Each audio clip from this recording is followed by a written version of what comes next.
नमस्कार साथियों, स्वागत है आपका हमारे चैनल एक संदेश पर। मैं राहुल लोधी आज उपस्थित हूँ डिवाई में।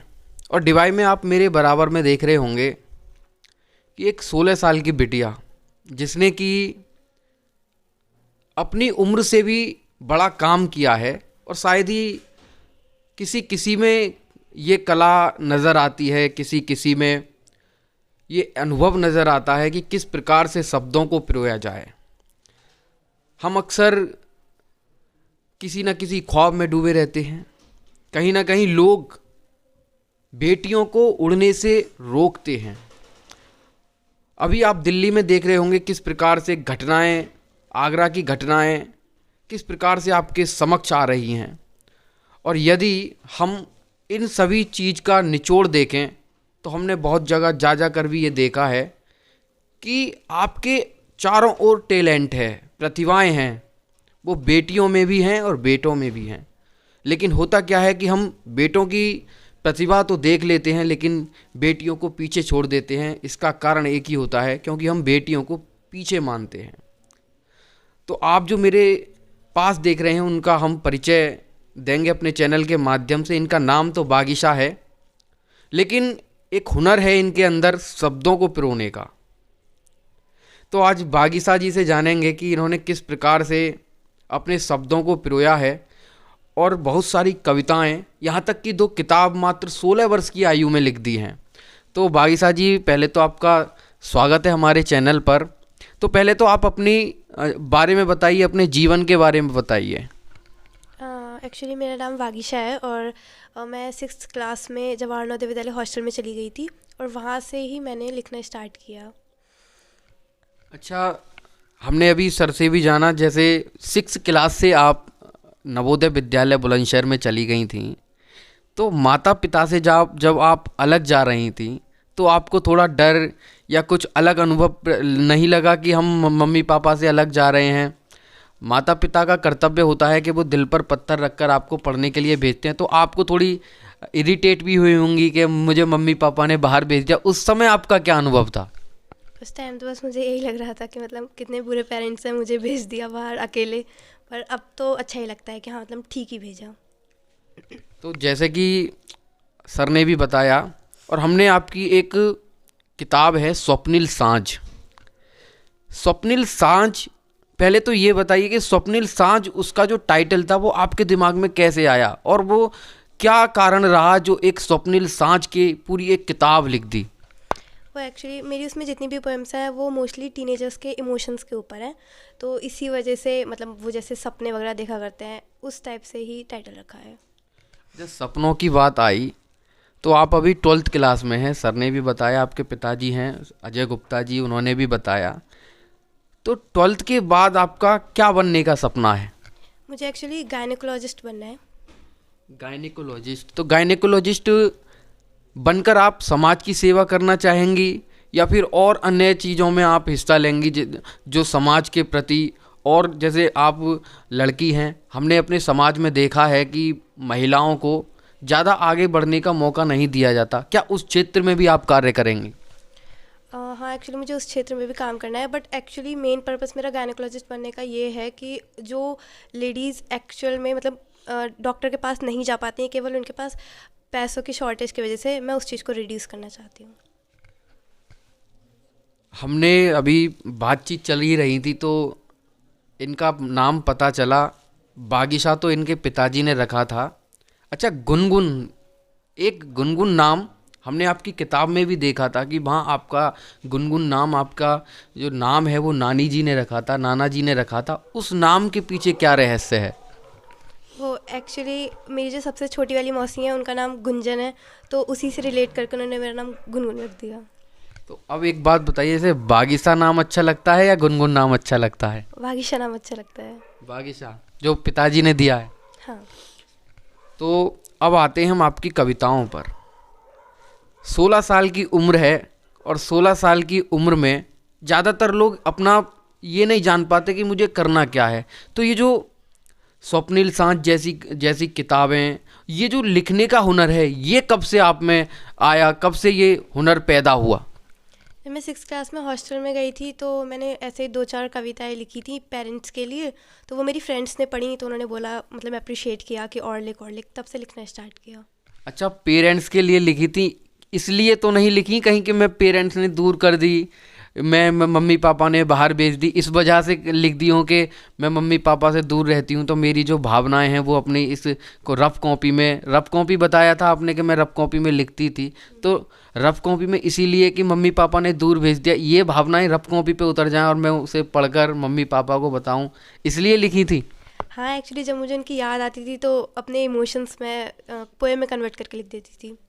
अच्छा, उसके बाद क्या हुआ? जैसे आपने वो रफ कॉपी लिख दी, उस पे कविताएं लिखी, जो भी आपका मन था वो आपने उसमें अंकित कर दिया, उसके बाद क्या हुआ? उसके बाद आपको आपकी जो किताब है वो कैसे छपी?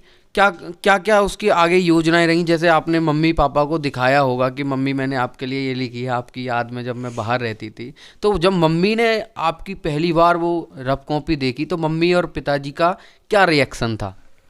वो मम्मी ने मेरी पोएम पढ़ी थी 1-2, फिर मम्मी ने मुझसे बोला कि मतलब अभी लिखते रहो और फिर आगे मतलब देखते हैं कि इनका क्या करना है। तो फिर मैंने एक साथ उनको जितनी भी मैंने पोएम्स वगैरह लिखी थी तो उन्हें एक नोटबुक में किया और आगे लिखती गई। फिर 12th में जब मैं आई थी तो मैंने पापा को वो सारी दिखाई थी और पापा ने पब्लिश करा दी। अच्छा, पब्लिश होके अब आपको कैसा लग रहा है? जैसे किताबें पब्लिश हो गई हैं, धीरे धीरे जो अमेज़ॉन है, फ्लिपकार्ट हैं, उन पर भी आ गई हैं, लोग खरीद भी रहे हैं, तो कैसा प्रतीत होता है कि मैंने इतनी छोटी सी उम्र में 2 किताब लिख दी और 2 किताबों के बाद और अन्य भी किताबें लिखोगी आगे? हाँ, और बुक्स तो अभी लिखनी है, उनके लिए भी तैयारी कर रही हूँ और अच्छा ही लगता है जब मतलब इतना नाम होता है, टीचर्स भी अप्रिशिएट करते हैं, फ्रेंड्स भी। तो मैंने जब पूछा था आपसे कि जब आप अपनी रफ कॉपी पर कविताएं लिख रही थी उसमें आपका फ्रेंड्स का सबसे बड़ा हाथ रहा कि आप अच्छा लिखती हो, तो उन फ्रेंड्स के लिए क्या कहना चाहती हो? उन फ्रेंड्स के लिए तो यही कहना चाहती हूँ कि वो दुनिया के बेस्ट फ्रेंड्स हैं और उनकी वजह से ही आज मतलब मैं 2 बुक लिख पाई हूँ। अच्छा, तो अब हम आते हैं आपकी स्वप्निल सांझ पर। उसमें जो जो स्वप्निल सांझ हैं उसमें युवाओं के आपने बताया टीनेजर्स के ड्रीम्स हैं, सपने हैं, तो कैसे कैसे सपने आपने उन उस किताब में शब्दों को पिरोया है? क्या क्या लगा आपको कि ये युवाओं का सपना हो सकता है? एक्चुअली जो टीनेजर्स होते हैं वो बहुत मतलब सॉफ्ट हार्टेड होते हैं और छोटी छोटी बातों का बुरा मान जाते हैं, या कोई भी इमोशन होता है उसे बहुत ज़्यादा हैविली उसे अपने मन पे ले लेते हैं। तो उस टाइप से ही मैंने सोचा, और मेरे फ्रेंड्स के साथ जो स्टोरीज़ वगैरह होती थी, जैसे उनके पेरेंट्स उन्हें कभी कुछ बुरा बोल देते थे तो वो जिस तरीके के इमोशंस मुझसे शेयर करते थे, मैंने उसी बेसिस पे पोएम्स लिखी हैं। अच्छा, उस पूरी किताब का जो कंक्लूज़न है वो क्या है? वो तो टीनेजर्स के इमोशंस ही हैं। नहीं, जैसे कोई अच्छी सी पंक्ति आपको लगती हो, कोई बहुत अच्छी चीज़ उस किताब में लगती है, वो हमें अपने माध्यम से बताइए। उस बुक की सबसे अच्छी बात यह है कि उसे कोई भी पर्सन अगर पढ़ेगा तो उसे मतलब एक बार ज़रूर उस किसी भी पोएम को पढ़ के ऐसा लगेगा कि हाँ, ये तो मुझसे रिलेट करती है। जो दूसरी वाली किताब थी उसका क्या नाम था, उसका क्या टाइटल था?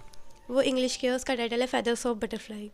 उसमें क्या क्या लिखा है आपने? जो फीदर्स ऑफ बटरफ्लाई है उसमें आपने क्या क्या लिखा है और क्या उससे मैसेज जाएगा जो आज की जनरेशन है? उसमें भी एक्चुअली टीनेजर्स के इमोशंस के ऊपर ही हैं सारी पोएम्स, और मतलब वो भी ऐसी ही है, हिंदी की तरह सिमिलर ही है, बट उसमें अलग ये है कि वो मतलब मैंने थोड़ी ज़्यादा मन से लिखी है, क्योंकि वो मैंने अभी 11th-12th में इंग्लिश में लिखना स्टार्ट किया था और बाकी 6th 7th 8th में मैं हिंदी में लिखा करती थी। तो मेरे पास देख रहे होंगे आप, ये 1-2 पेज रखे हैं और इन पेज में बागीसा की लिखी हुई कविताएं हैं, याद आएगी। तो ये एक लाइन मैं देखता हूँ, फिर हम बागीसा से सुनवाएंगे कि किस प्रकार से ये लाइन इन्होंने अपने शब्दों में पिरोया है। बहुत अच्छी तरीके से रिदम में रिदम मिलाकर ये लिखी हैं। तो लाइन इस प्रकार हैं: आगे देखो पीछे देखो, पीछे चलकर आगे देखो, देखते देखते जीवन की राह कट जाएगी।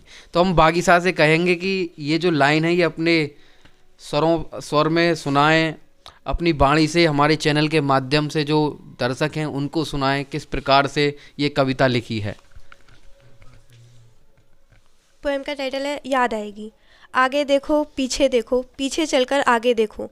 देखते देखते जीवन की राह कट जाएगी, नहीं है सफ़र इतना लंबा जो तुम्हें सताएगी। आगे पीछे का यह खेल जीने की आस जगाएगी, फिर तुम्हें एक बार मेरी बात याद आएगी। मत सोचो इतना कि खुद से निराश हो जाओ, जियो और लोगों में जीने की आस जगाओ। कुछ करना है, ये रटने की बात नहीं, ऐसा करके दिखाओ जो औरों के बस की बात नहीं। देखिए, हरिवंश राय बच्चन जी की भी बहुत अच्छी कविताएं हैं। उसमें से 2 लाइन है कि कोशिश करने वालों की कभी हार नहीं होती, ये सब सुनते रहते हैं।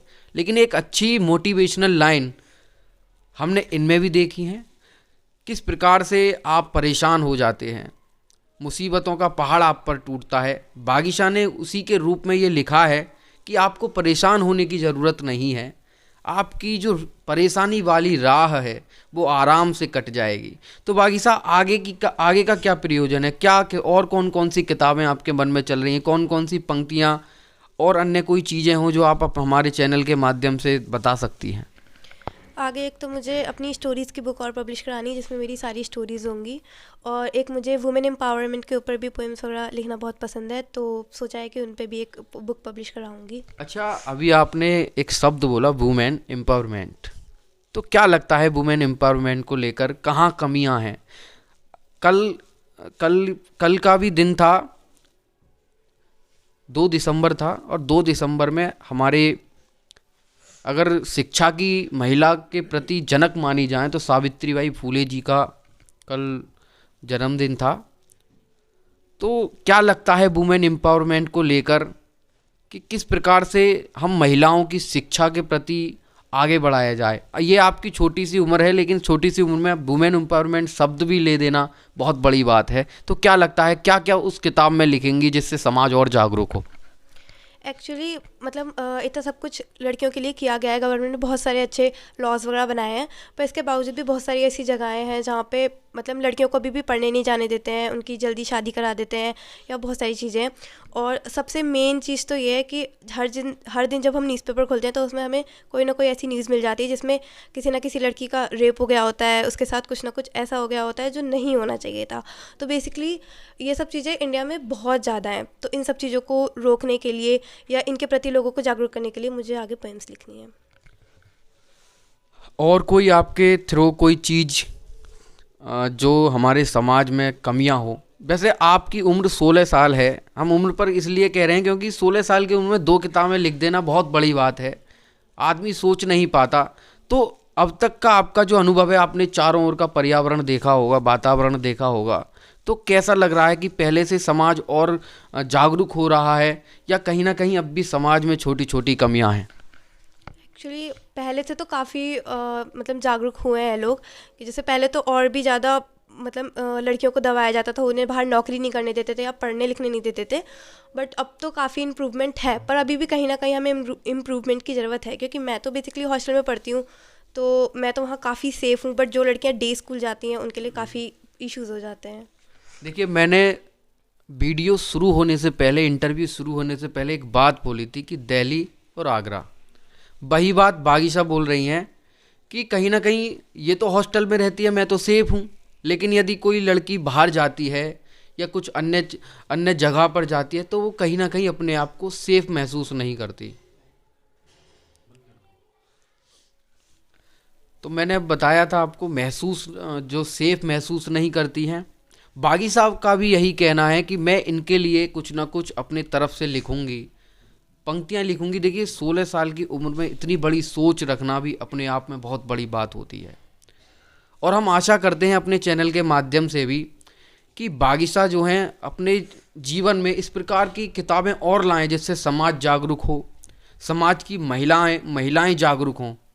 जिस प्रकार से सावित्रीबाई फूले जी ने शिक्षा के स्तर को आगे बढ़ाया था, प्रथम शिक्षिका थी, उसी प्रकार से हम कहते हैं कि बेटा होना भाग्य की बात है तो बेटी होना सौभाग्य की बात है। इस चीज़ को प्रूव कर रही हैं हमारे डिवाई नगर की बागीशा जी। तो मैं इनकी जो फ्यूचर है उनके लिए बहुत बहुत शुभकामनाएं देता हूं। तो हमारे चैनल के जो दर्शक हैं उनके लिए आप क्या कहना चाहोगी बागीशा? मैं उनके लिए तो यही कहना चाहूँगी कि एक बार ज़रूर मेरी बुक खरीद के पढ़ें, और अगर हो सके तो उससे कुछ ना कुछ मोटिवेशन लेने की ज़रूर कोशिश करें। तो इसी प्रकार से हम जो छोटे छोटे टैलेंट्स हैं लेकिन उम्र में छोटे और काम में बहुत बड़े हैं, वो अपने चैनल के माध्यम से आपको दिखाते रहेंगे। तब तक के लिए जुड़े रहिए हमारे चैनल एक संदेश के साथ।